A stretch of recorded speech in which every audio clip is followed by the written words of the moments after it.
감사합니다. 우리 하나님께서 참 이 귀한 은혜의 자리에 저를 이렇게 불러주시고 또 여러분이 초대해 주셔서 함께 말씀을 나눌 수 있는 이런 특권 참 얼마나 귀하고 감사한지 모릅니다. 옆에 계신 분들하고 우리 다시 한번 확인하고 우리 격려하는 그런 시간을 갖겠습니다. 하나님께서 당신을 사랑하십니다. 우리 서로 인사하겠습니다.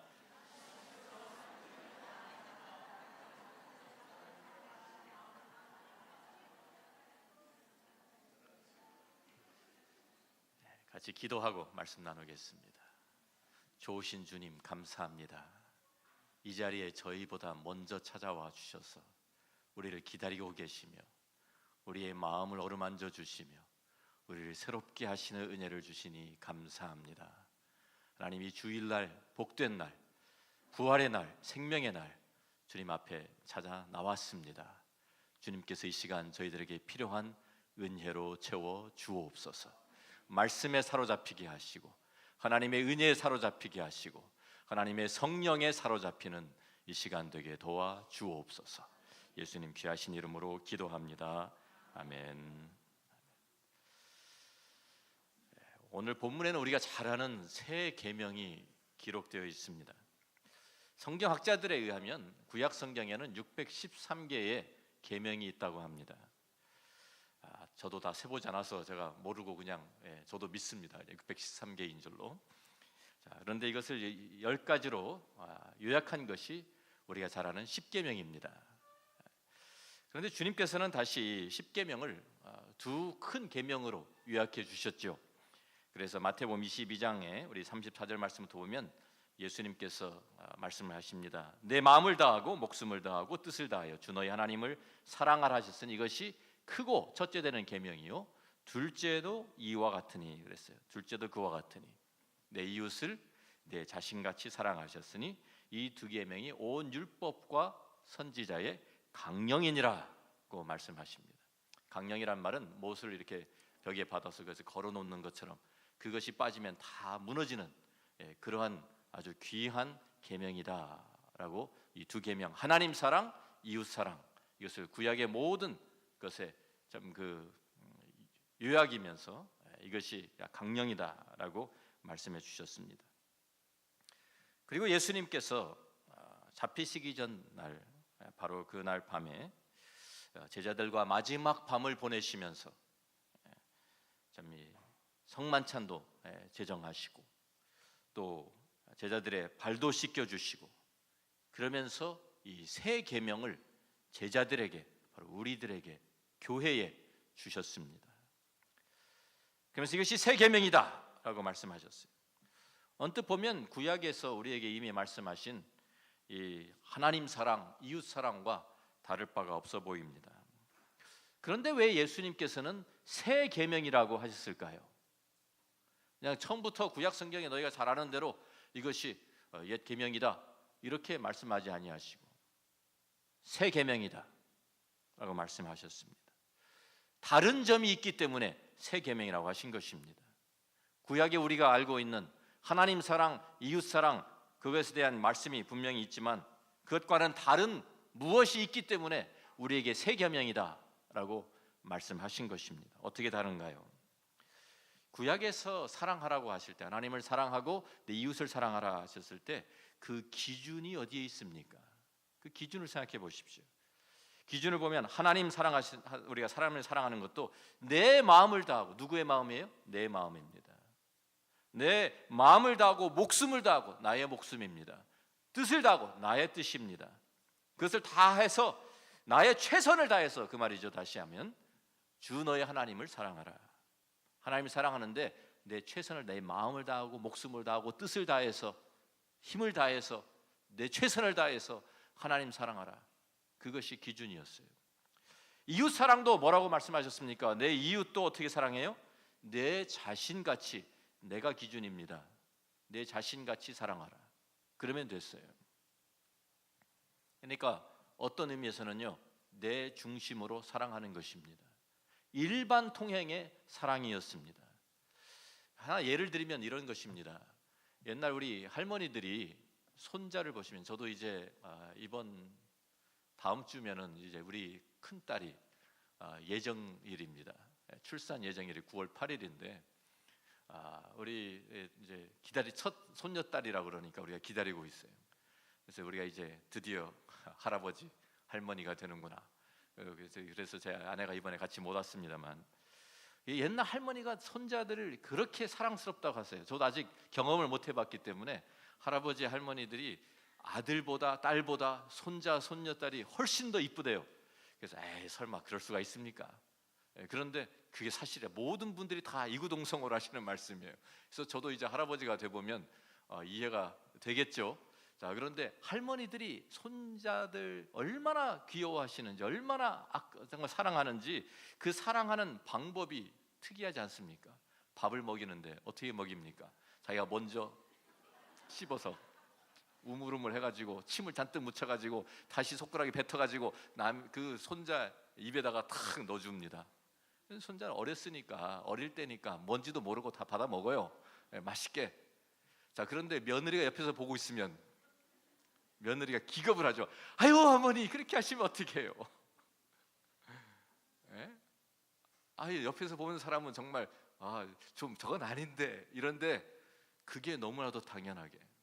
그러니까요, 참 이 손자 손녀 봐주기 싫으시면은요 며느리 앞에서 이 방법 쓰시면 직통입니다. 직통.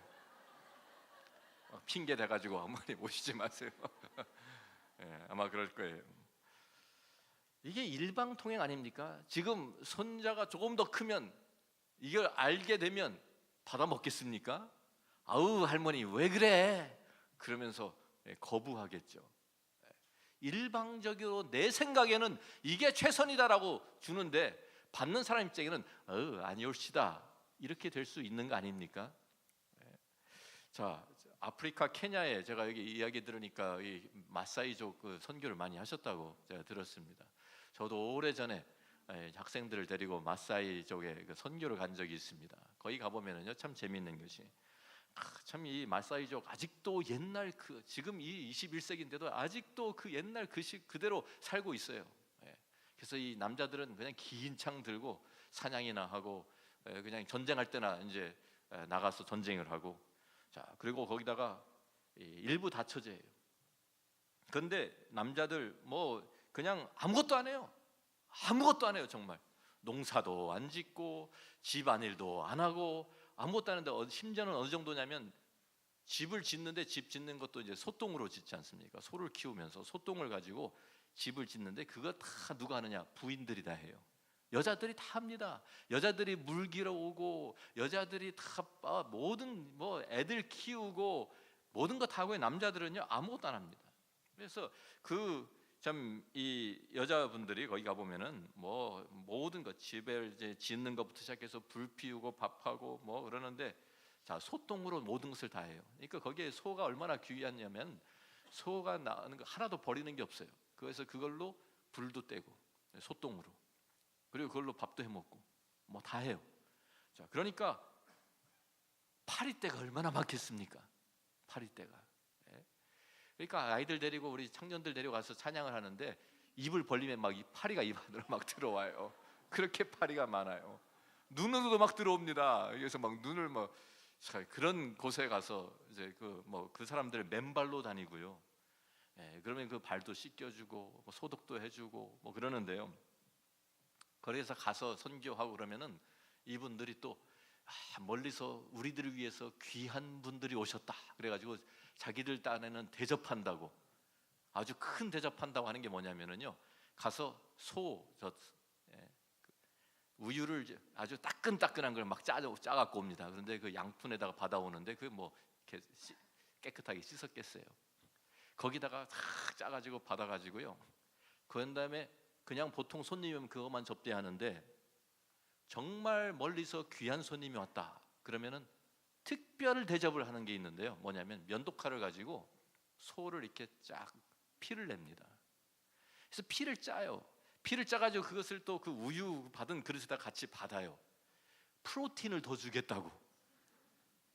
특별한 손님들이니까 멀리서 왔으니까 프로틴 더 준다고 피를 받아가지고 피를요. 뭐 또 무슨 숟가락이 있습니까? 그냥 손가락으로 자기가 싹 저어가지고 그거 가지고 오는 거예요. 드시라고. 근데 선교사님 옆에서 목사님 무조건 드셔야 합니다. 이거 안 마시면 큰일 납니다. 저 사람들이 굉장히 상처받습니다. 그러니까 이거 하나님 앞에 기도하면서 하나님 살려주십시오 하고 먹습니다. 그런데 그분들은 자기들의 최고의 대접, 극진한 대접을 한다고 하는데 우리들 입장에서는, 받는 입장에서는 와, 이거 먹고서 이제 분명히 이제 뭐 배탈 나고 난리 날 텐데 그래도 어떻게 해요? 그죠? 그렇습니다. 일방통행 사랑이라는 것은 그럴 수 있는 거예요. 그들은 최고의 대접, 우리는 정말 이거는 어떻게 하지 할 정도로 그런 그 상황이 생깁니다. 자, 내가 생각하는 대로, 내가 생각하는 내 중심으로 가장 좋은 방법이 사실은 가장 좋은 방법이 아닐 수가 있잖아요. 근데 하나님께서 우리에게 다른 그 기준을 다르게 줄 수가 없으니까 그저 예수님 오실 때까지는 뭐라고 말씀하셨냐면 내 마음을 다해서, 뜻을 다해서, 내 생명을 다해서, 목숨을 다해서 하나님 사랑하고 내 자신을 사랑하는 것처럼 이웃 사랑해라, 그렇게 해주신 거예요. 자, 그런데 그러니까 이 계명을 지키는 데 자기 사람마다 자기의 이해에 따라서 기준이 달라질 수밖에 없어요. 자기의 중심이니까. 그런데 새 계명을 보시면 새 계명은 분명합니다. 주님께서 기준을 아주 새롭게 완전히 정해 주셨어요. 같이 한번 다시 읽어봅니다. 34절입니다. 새 계명을 너희에게 주노니 서로 사랑하라. 내가 너희를 사랑한 것 같이 너희도 서로 사랑하라. 서로 사랑입니다. 일반 통행이 아닙니다. 그리고 가장 이 새 계명의 가장 중요한 핵심이 무엇이냐면 이거예요. 내가 너희를 사랑한 것 같이. 이제는 기준을 딱 정해 주셨어요. 핑계 댈 수가 없습니다. 내가 원하는 대로 나는 사랑 다했습니다. 하나님 제 최선을 다해서 하나님 사랑했습니다. 이렇게 했는데 그것이 최선이 하나님 보시기에는 아닌 거예요. 하나님께서 그래서 예수님을 보내주시고 예수님을 통해서 우리가 오늘 아침 시간에 보았지 않았습니까? 하나님의 그 사랑 우리에게 보여주셨어요. 하나님의 사랑, 하나님의 사랑이 어떠한 것인지 우리에게 보여주시면서 그 다음에 내가 너희한테 보여줬지, 이렇게 사랑하는 거야. 본보기 보여주시고 주님이 하시는 말씀이 내가 너희를 사랑한 것 같이 너희도 서로 사랑하라. 사랑의 방법도 사랑의 기준도 명백해졌습니다. 내 생각대로, 내가 원하는 대로, 내 방법대로 사랑하는 것이 아닙니다. 이제는 주님께서 우리에게 보여주신 그대로 사랑하는 것입니다. 서로. 여기에는 이미 우리들이 그 사랑을 받았다라는, 내가 너희를 사랑한 것 같이, 그러니까 사랑하신 거죠. 이미 우리는 그 사랑을 받은 사람들입니다. 그 사람들이 모여서 함께 공동체를 이루고 함께 이 사랑을 나누는 것이 진정한 교회의 모습입니다. 사랑을 받아본 사람만이, 그 사랑을 경험한 사람만이 그 사랑 줄 수 있습니다. 사랑 받지 못한 사람은 사랑을 줄 수가 없어요. 그러니까 고아들이요, 참 이 사랑, 부모의 사랑 받지 못하고 자란 그 고아들이 나중에 부모가 되면 내가 받지 못한 사랑 다 해줘야지. 그런데 그게 안 된대요. 왜? 받아본 경험이 없어서. 받아본 경험이 없으니까 모르는 거예요. 어떻게 해줘야 되는지. 사랑을 표현하지는 못합니다. 주님께서 우리를 사랑하셨습니다. 먼저 어떻게 사랑하셨습니까? 우리가 오늘 아침에 로마서 5장을 통해 가지고 우리가 말씀 나눴지 않습니까? 이미 우리에게 보여주셨어요. 그리스도께서 우리를 위해 죽으셨는데 어떻게? 언제? 우리가 아직 연약할 때에, 우리가 아직 경건하지 않을 때에, 우리가 아직 죄인 되었을 때에, 우리가 아직 원수 되었을 때 하나님께서 우리를 먼저 사랑해 주셨습니다. 주님께서 우리를 위해서, 그런 우리들을 위해서 십자가에 달려 돌아가셨습니다. 우리 죄를 대속해 주셨습니다. 그러면서 우리 하시는 말씀이, 자, 이제 내가 너희를 사랑한 것 같이 너희도 서로 사랑하라 말씀하셨어요. 우리가 요한복음 3장 16절 잘 아십니다. 다 아시죠? 한번 같이 외워볼까요?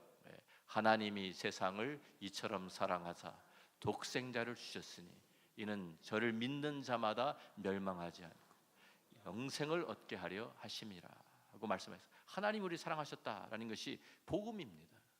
그만큼 기쁜 소식이 어디 있습니까?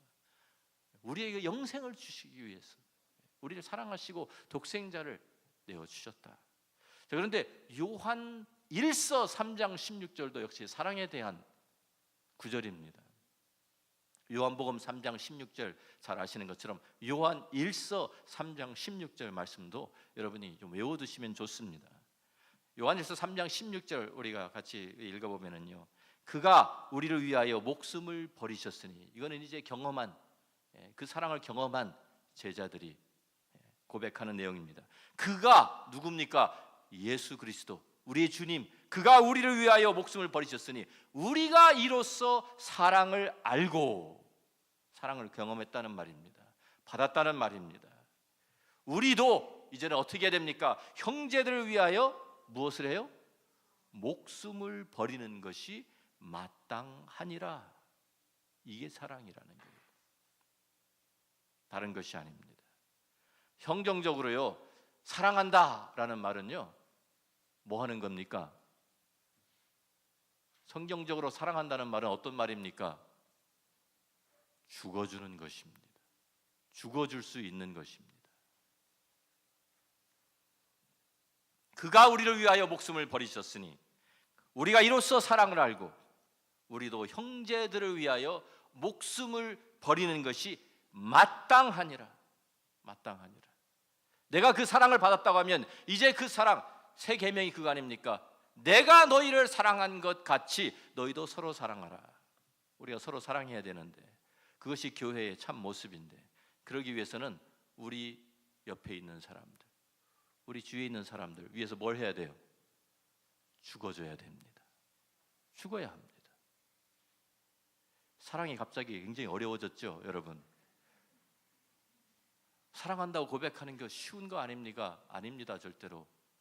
성경적으로 우리가 서로 사랑합니다. 아까 우리가 뭐 이렇게 많이 했습니다. 뭐 이것도 하고, 고백하고 사랑합니다, 사랑합니다.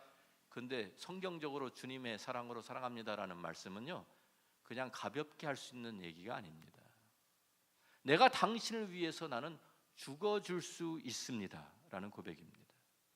남편에게 사랑 고백하는 것은 내가 당신을 위해서 죽어줄 수 있습니다. 남편이 아내에게 사랑 고백하는 것은 내가 당신을 위해서 죽어줄 수 있습니다. 우리가 서로 사랑을 고백하는 것은 내가 당신을 위해서 내 목숨 내놓을 수 있습니다 라는 것이 주님이 말씀하신 새 계명입니다.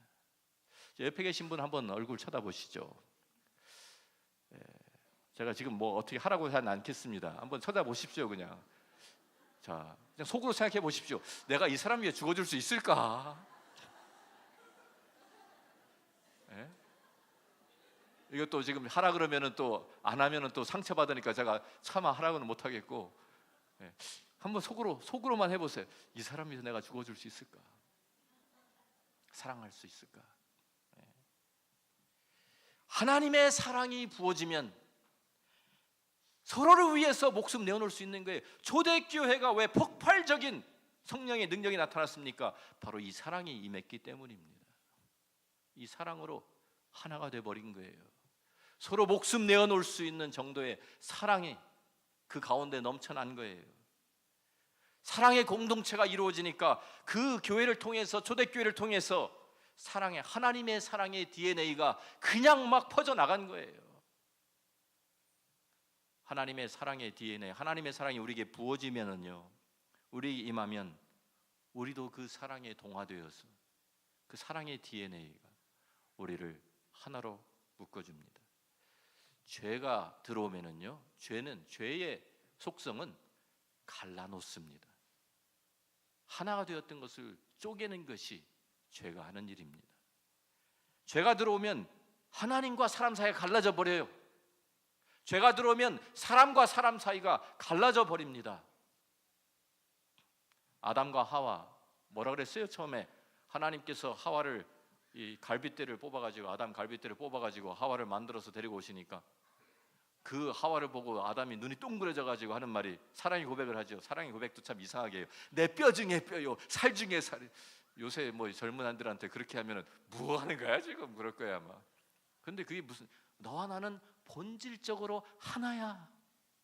당신과 나는 하나야. 내 뼈 중에 뼈, 살 중에 살. 우리는 하나였어 원래. 이거 아닙니까? 그 고백한 겁니다. 우리는 정말 하나라고. 사랑으로 하나 되었는. 그래서 부부가 이루어졌어요.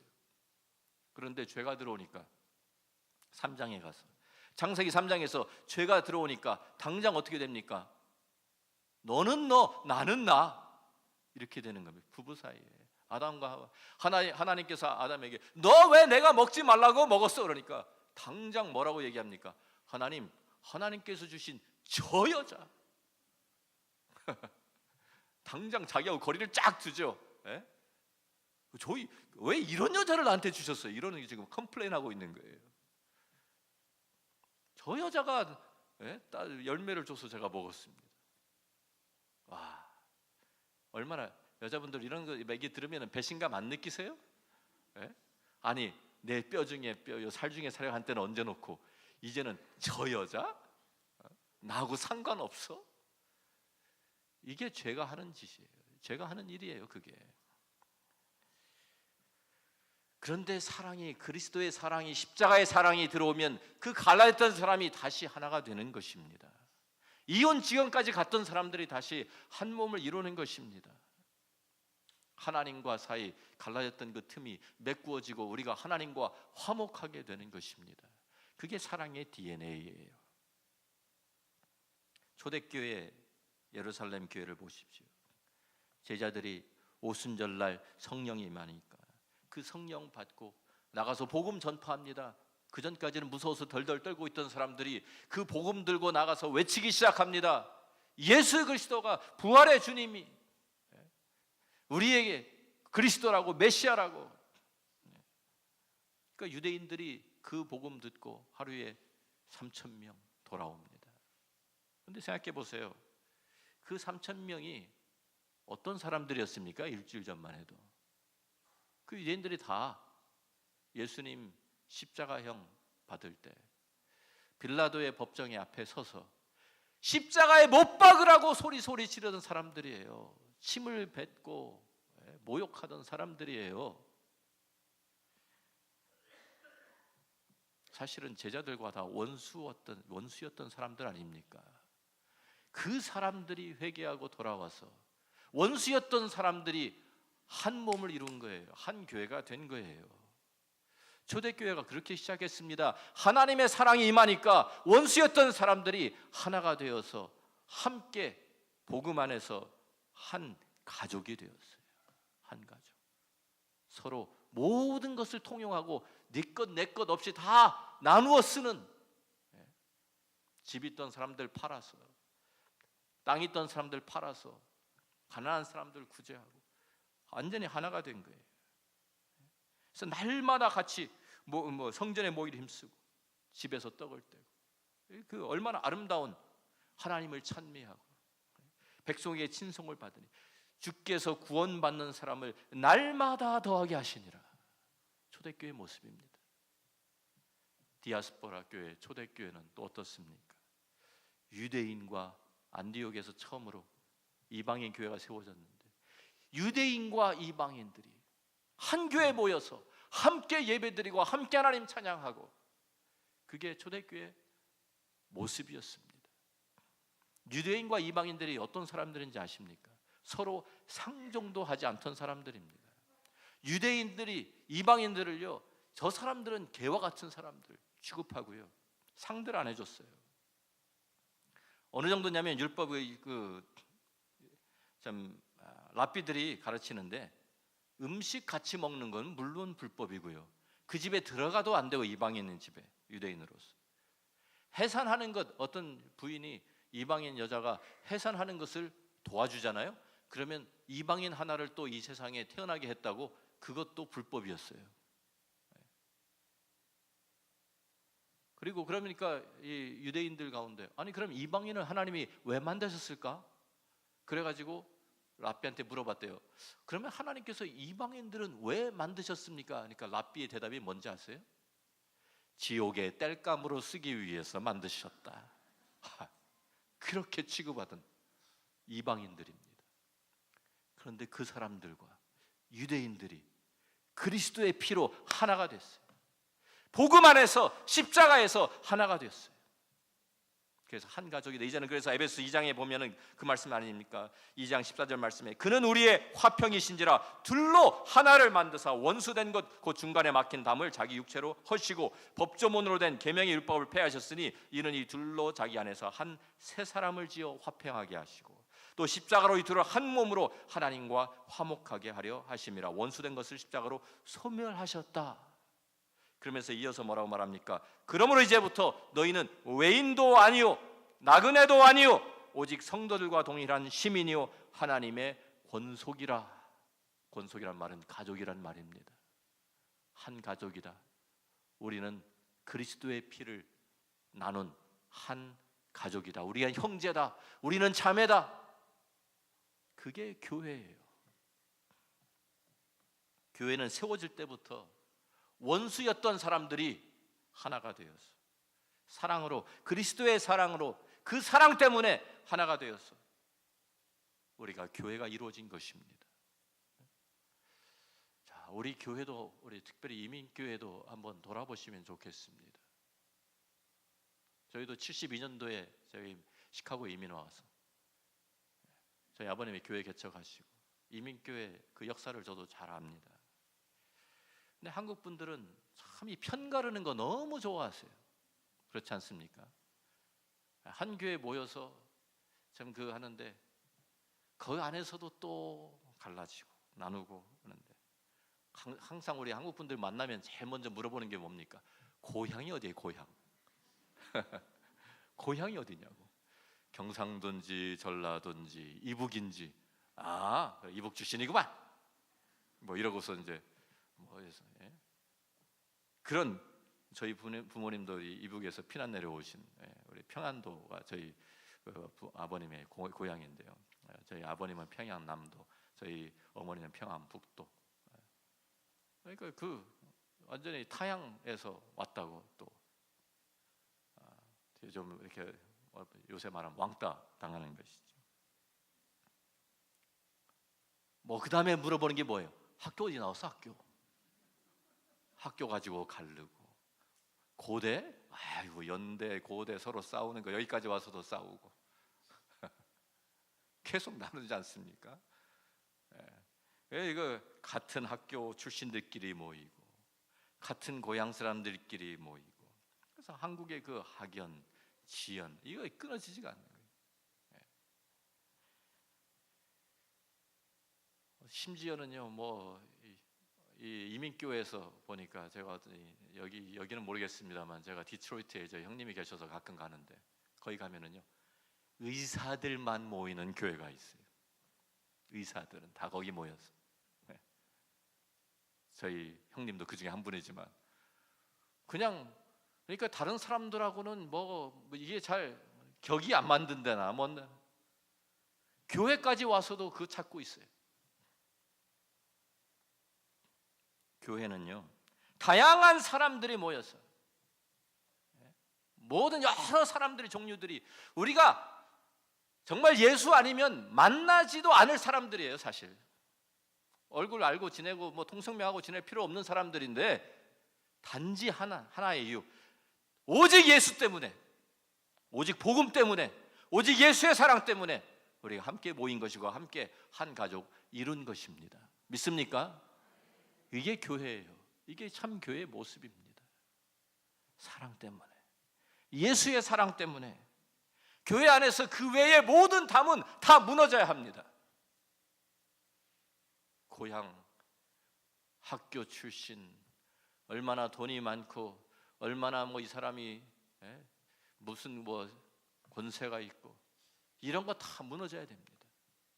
교회 오면 다 그냥 형제고 자매고 다 같이 우리는 한 가족이다. 이게 돼야 되는데 교회 안에서도 우리는 편 가르고 끼리끼리 모이고 그래야 되겠습니까? 하나님의 사랑이 들어오면 우리가 하나가 되는 것뿐만 아니라 두 번째로 자기 희생이 있습니다. 자기 희생을 합니다. 자기 중심적인 사랑, 이기적인 사람은요, 자기의 유익을 위해서 다른 사람 희생시키고 다른 사람 이용합니다. 그런데 하나님의 사랑을 품은 사람은 다른 사람의 유익을 위해서 자기를 희생할 줄 압니다. 왜? 그게 그리스도의 사랑이니까요. 빌립보서 2장 5절부터 8절 말씀 보면 너희 안에 이 마음을 품으라. 곧 그리스도 예수의 마음이니 그는 근본 하나님의 본체시나 하나님과 동등됨을 취할 것으로 여기지 아니하시고 오히려 자기를 비워 종의 형체를 가지사 사람들과 같이 되셨고 사람의 모양으로 나타나사 자기를 낮추시고 죽기까지 복종하셨으니 곧 십자가에 죽으심이라 그랬습니다. 이것이 바로 주님께서 아무든지 나를 따라오려거든 자기를 부인하고 날마다 제 십자가를 지고 나를 따를 것이니라 하신 말씀입니다. 자기를 부인해야 됩니다. 십자가를 진다는 것, 많은 분들이 십자가를 오해하는 것 같아요. 십자가를 진다 그러면은요, 아유 나한테 당한 고난, 자기가 잘못해서 지금 망하게 생겼는데 그거 가지고 하나님 이 십자가 그게 무슨 십자가예요? 그게 십자가 아니에요. 병만 걸려도 하나님 이 십자가 그게 무슨 십자가예요? 자기가 건강 관리 잘못해가지고 지금 병 걸린 거지. 십자가는요 자기를 부인하는 겁니다. 자기 자아를 죽이는 겁니다. 십자가라는 것은 형틀이잖아요. 뭘? 왜? 죽이기 위해서. 누구를? 나를, 내 자신 죽이고 다른 사람 섬기기 위해서 내 자신을 쳐서 복종하는 게 그게 십자가예요.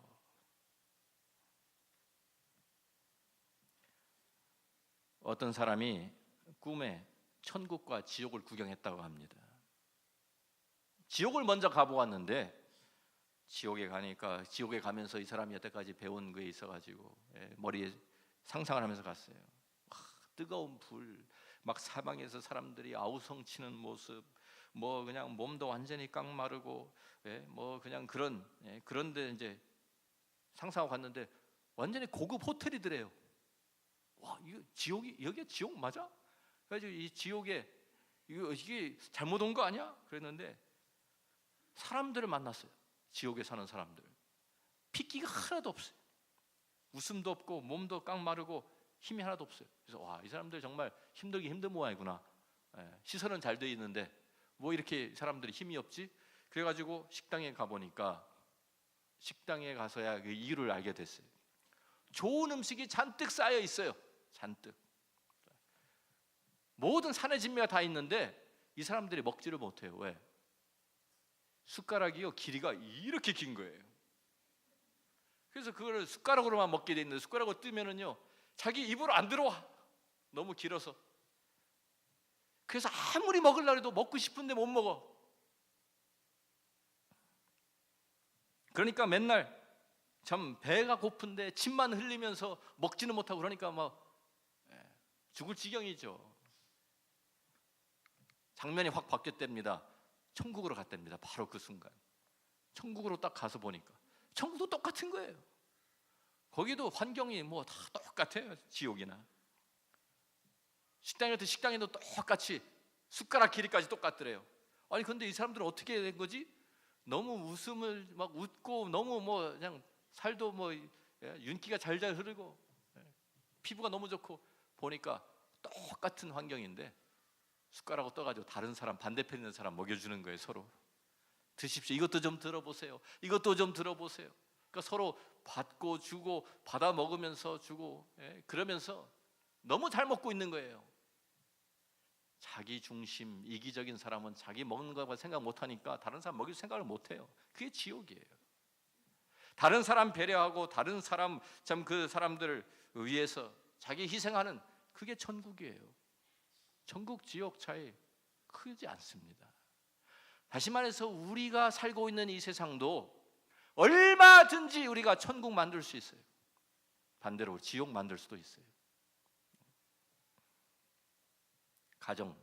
우리 가정부터 생각해 보십시오. 남편이 하루 종일 일을 하고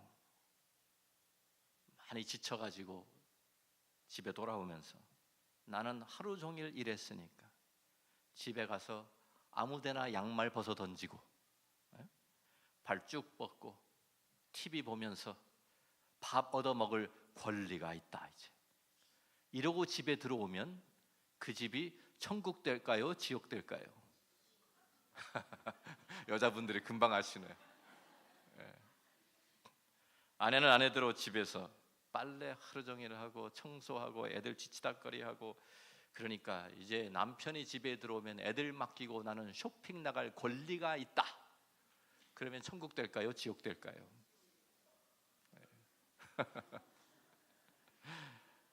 그게 천국이라고 생각하시는 분 혹시 계세요?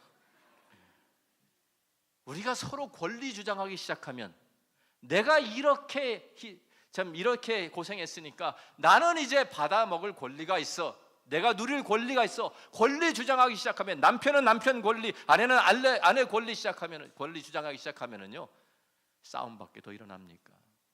나는 뭐 놀고 있었는 줄 알아? 이러면서 당장 권리 주장하기 시작하면 뭐 끝도 없죠. 그게 무슨 천국이에요? 어떻게 천국 되겠어요? 부모님들이 자녀들한테 맨날, 우리들이 자라면서 특별히 이민 가정에서 들은 말이 있습니다. 내가 누구 때문에 이민 왔는지 알아? 자녀들한테 화나면 하는 소리 있잖아요.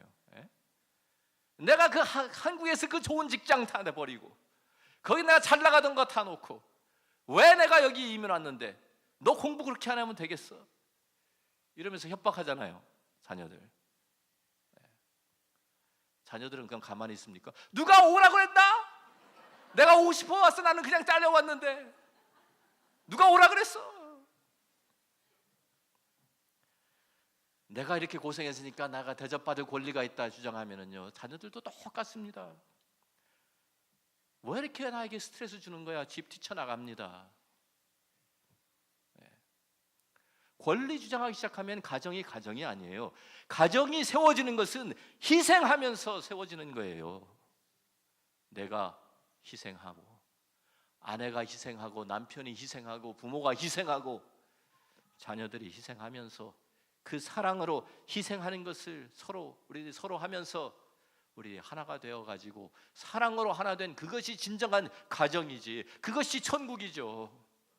서로 아끼고 서로 돌보고. 자기 권리만 주장하니까 문제가 생기는 것입니다. 교회도 마찬가지입니다. 목사가 성도들을 위해서 희생하고, 장로님, 권사님들이 집사님들을 위해서 희생하고, 집사님들이 청년들과 유스를 위해서 희생하면서 천국이 이루어지는 것입니다. 그거 없이 우리가 내가 목사인데 그러면 장로님들을 가만히 있습니까? 우리는 교인들이 투표해서 뽑은 교회의 대표들입니다. 그러니까 싸움 나죠. 편 갈라지고. 교회가 그러라고 있는 거예요.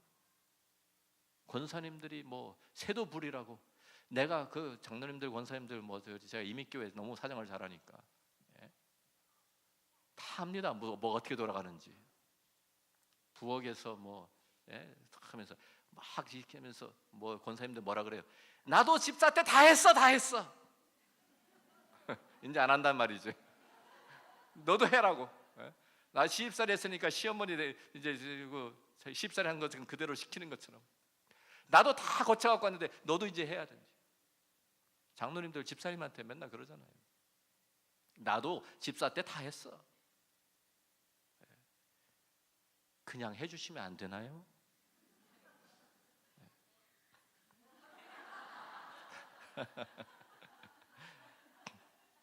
희생하는 겁니다.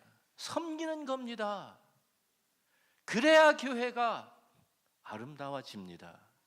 그래야 세상에 가서 세상에 너희가 내 제자인 줄 알리라. 세상이 교회를 교회로 인정하는 것이 그때입니다. 다른 거 아니에요. 하나님의 사랑의 DNA는요, 하나가 되게 하고 서로 배려하고 서로 희생하고, 세 번째는 서로 용서하는 것입니다. 용서. 영어에 그런 말이 있습니다. Christians are not perfect. 완전하지가 않습니다. 그리스도인들은 They are just forgiven. 그냥 용서받은 사람들입니다. 아담의 범죄 이후에 우리들은 다 죄성 가지고 살아가는 사람들입니다. 우리가 살다 보면 우리도 모르는 사이에 자기중심적으로 이기적으로 돌아가 있습니다. 우리 죄성 때문에 그래요. 할 수 없어요. 그래서 참 우리가 성령으로 계속 우리들이 우리의 이 죄성을 다스리면서 살아가야 되지만, 나도 모르는 사이에 나가 아직 가지고 있는 이 죄성 때문에 다른 사람들 행동으로, 나의 말로 상처를 입힙니다. 그래서 용서가 필요한 거예요. 서로 용서를 구해야 되고. 누구에게 상처를 입힙니까? 가장 가까운 사람, 가장 사랑하는 사람 상처를 입힙니다. 어떤 심리학자가 우리 사람들은 추운 겨울을 지내는 고슴도치들과 같다라는 재미있는 표현을 했습니다. 고슴도치들이 어떻게 생겼죠? 가시가, 몸에 가시가 있습니다. 그래서 화가 나면 이 가시들이 확 씁니다. 그런데요, 추우니까 겨울에 추워서 가까이 붙어가지고 몸 좀 따뜻하게 하려고 서로 붙습니다. 가까이 가면 갈수록 그런데 뭐가 있어요? 가시가 있어요. 그래서 쿡쿡 찌릅니다. 그러니까 아유 아파. 그래서 떨어집니다. 떨어지면 추워요. 다시 다가갑니다. 또 찌릅니다. 아유 아파. 또 피했다가 다시 붙었다가 이게 어떻게 보면 우리 모습 아닌가요?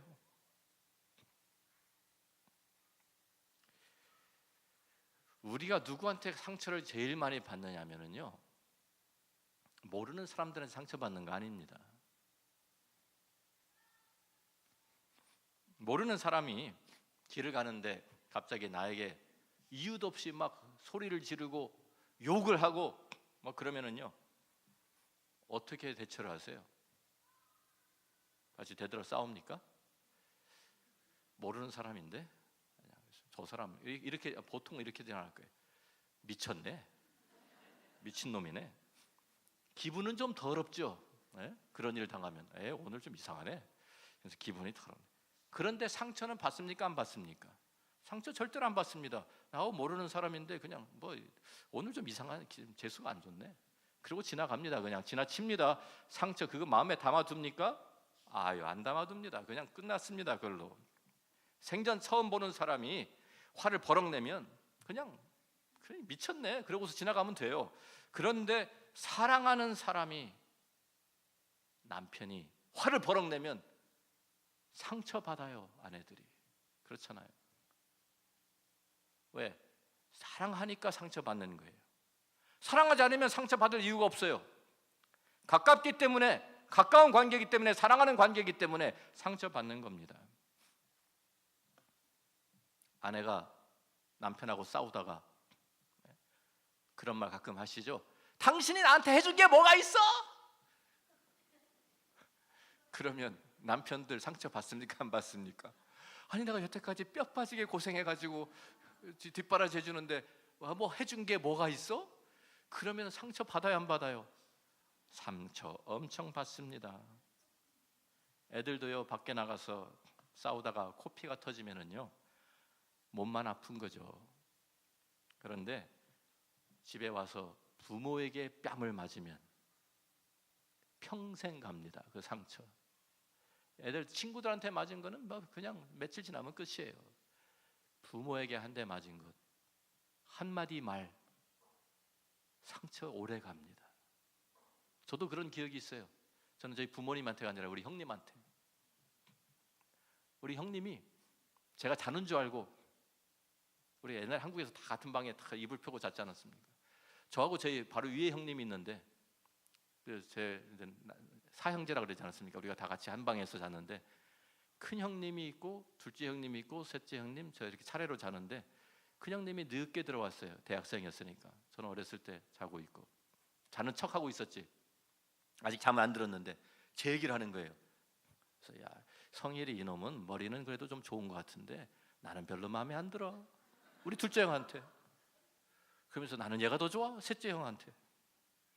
제가 누워서 그 소리 들으면서 두고 봐라. 나도 이제 큰 형은 이제는 나는 그때까지 큰 형이 아버지 같이 살았는데, 의지하고 살았는데, 이제부터 난 큰 형 아니야. 나는 둘째 형이 좋아. 둘째 형. 그때부터 제가 아주 그냥 결심을 해버렸어요. 그때 10살도 안 됐을 때. 오래 가더라고요. 그 상처. 부모에게 너 맨날 왜 그 모양이냐? 애들이 그 말이 얼마나 상처되는지 아세요? 맨날 비교하죠. 누구누구 좀 봐라. 엄친아, 엄마 친구 아들. 걔는 어떻게 됐는데 지금? 걔는 지금 뭐 하고 있는데? 걔는 지금 어디 뭐 메디컬 스쿨 졸업하고 뭐 어디 로스쿨 졸업하고 뭐 하고 있는데 너는 뭐야 이게? 엄청 상처받습니다. 우리가 그런 말 너무 잘하잖아요. 쉽게. 그래서 가까운 관계일수록, 가족들일수록 서로 용서를 해줘야 되고 용서를 받아야 되는, 상처가 아물어야 되니까. 교회에서도요, 상처받는 분들이 누굽니까? 멀리서 그냥 잘 지냈어? 그냥 전화도 안 하고 그냥 한번 얼굴 보고 그냥 손 들고 지나가는 사람 상처 받아요, 안 받아요? 절대로 안 받습니다. 근데 누구하고 상처 받아요? 같이 부엌에서 같이 일하다가 왜 참기름 그렇게 많이 넣었어? 그러면 상처 받는 거예요. 왜 그렇게 그릇을 이상하게 닦아? 그럼 상처 받는 거예요. 같이 일하다가 항상 같이 일하는 분들하고 상처 받는다니까요. 가까운 분들에게 같이 일해야 되는 사람들인데 상처 받습니다. 그래서 우리가 용서가 필요합니다. 교회 안에서도 가정에서도 용서 필요합니다. 용서의 동기가 무엇입니까? 하나님의 사랑입니다. 하나님의 사랑이 시작하는 거예요. 우리의 용서의 배경은 항상 주님의 용서입니다. 주님이 우리를 용서하셨기 때문에 우리가 서로 품고 서로 용서하고 서로 부족한 것 우리가 서로 이해하고 또 발작하는구나 뭐 이래도 좋고요. 하여튼 이해하고 품어주고. 에베소 4장 32절 말씀처럼 서로 친절하게 하며 불쌍히 여기며 서로 용서하기를 하나님이 그리스도 안에서 너희를 용서하심과 같이 하라. 아멘입니까?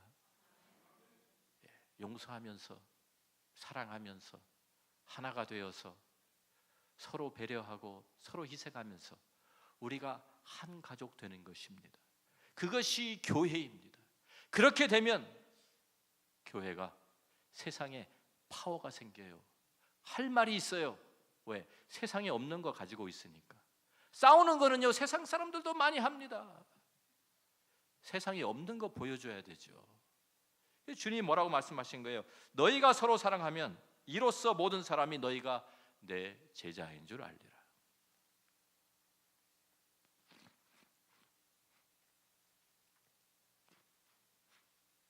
두 친구가 함께 사막을 걸어가고 있었습니다. 여행 중에 문제가 생겨서 서로 다투게 되었어요. 한 사람이 화가 나서 자기 친구의 뺨을 때렸습니다. 뺨을 맞은 사람이 기분이 엄청 나빴죠. 상처받았습니다. 근데 아무 말을 하지 않았습니다. 그 대신에 모래 위에 이렇게 썼습니다. 오늘 나의 가장 친한 친구가 나의 뺨을 때렸다. 그러니까 그 옆에서 그 친구도 보았어요. 그리고서 서먹서먹해졌으니까 서로 말도 안 하면서 한참 가는데 오아시스가 나왔어요. 너무나도 반가워가지고 둘 다 목소리 팍 뛰어들었는데 이 뺨을 맞았던 친구가 늪에 빠졌어요. 허우적허우적 돼가지고 못 빠져나오는 거예요. 그러니까 뺨을 때렸던 친구가 걔를 겨우 건져가지고 살려주었어요. 늪에서 겨우 빠져나온 친구가 이번에는 돌에다가 이렇게 썼습니다. 오늘 나의 가장 친한 친구가 나의 생명을 구해주었다. 그러니까 아까 뺨을 때렸고 이번에는 그 생명을 구해준 친구가 궁금해서 물어봤어요. 야, 아까는 내가 너를 때렸을 때 모래에다가 글을 썼는데 왜 지금은 돌에다가 그걸 쓰지?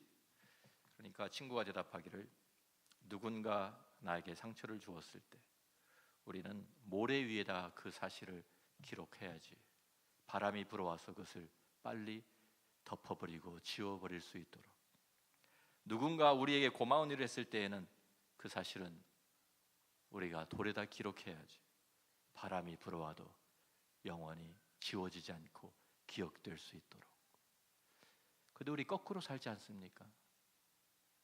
다른 사람들이 나에게 사랑을 베풀고 나에게 잘해준 것들은 머리 위에 써버리고 금방 잊어버리고, 다른 사람들이 나에게 상처 준 것, 다른 사람들이 나에게 잘못한 것, 이런 거는 끝까지 기억하고 있다가 되돌려 주려고 하는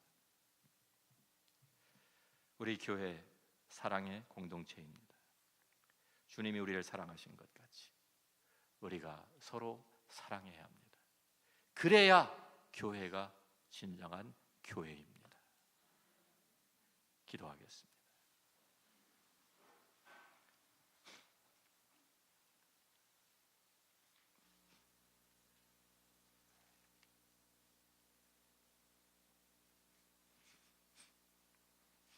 사랑하는다는 말을 너무 쉽게 할 수가 없습니다. 성경적인 사랑은요, 주님이 우리를 위해서 목숨을 내어 놓으신 것 같이 그가 우리를 위하여 목숨을 버리셨으니 우리가 이로써 사랑을 알고 우리도 형제들을 위해서 목숨을 버리는 것이 마땅하니라. 이 사랑입니다. 진정한 성경적인 사랑은, 교회가 교회되게 하는 사랑은 이렇게 서로를 위해서 목숨을 내어놓는 이러한 희생입니다. 이런 사랑이 있으면 우리는 하나가 될 수 있습니다. 이런 사랑이 있으면 우리는 우리 자신들을 희생할 수 있습니다. 이런 사랑이 있으면 우리는 서로를 용서할 수 있습니다. 그리고 이런 사랑이 있으면 교회는 세상에 떳떳합니다. 세상이 부러워합니다. 왜? 자기들에게 없는 것이 있기 때문이에요. 교회가 뭘 가지고 자랑하겠습니까? 큰 건물, 세상 사람들은 더 큰 건물 짓고 있습니다. 우리가 재력 자랑하겠습니까? 세상 사람들이 돈 훨씬 많습니다. 사람 많이 모이는 것, 세상 사람들은요 더 많이 모입니다. 뭐 가지고 자랑하겠어요? 무엇을 보여줄 수 있겠어요? 세상에 없는 것 보여줘야 되는데 바로 그것이 하나님의 사랑입니다.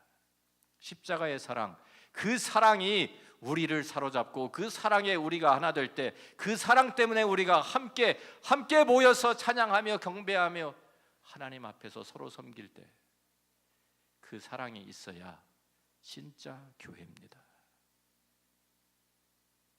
그 교회가 소문나는 교회가 될 것입니다. 그 교회가 믿지 않는 사람들이 찾아오는 교회가 될 줄도 믿습니다.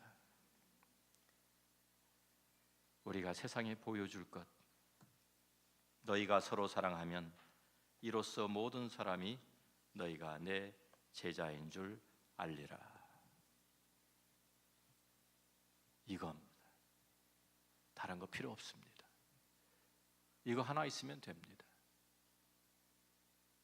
우리 한인연합교회가 사랑으로 하나 되고 사랑으로 뭉쳐지고 사랑의 능력을 발휘하는 소문난 교회가 되기를 주의 이름으로 축원합니다. 아버지 하나님 감사합니다. 오늘 주님께서 우리에게 주신 단 하나의 계명, 서로 사랑하라. 내가 너희를 사랑한 것 같이 너희도 서로 사랑하라는 이 계명 함께 나누었습니다. 주님, 우리에게 단 하나의 계명을 주셨는데 이 단 하나의 계명 우리들이 목숨 걸고 지키게 하여 주옵소서. 이 땅에 하나님의 교회가 바로 설 수 있게 하여 주옵소서. 예수님 귀하신 이름으로 기도합니다.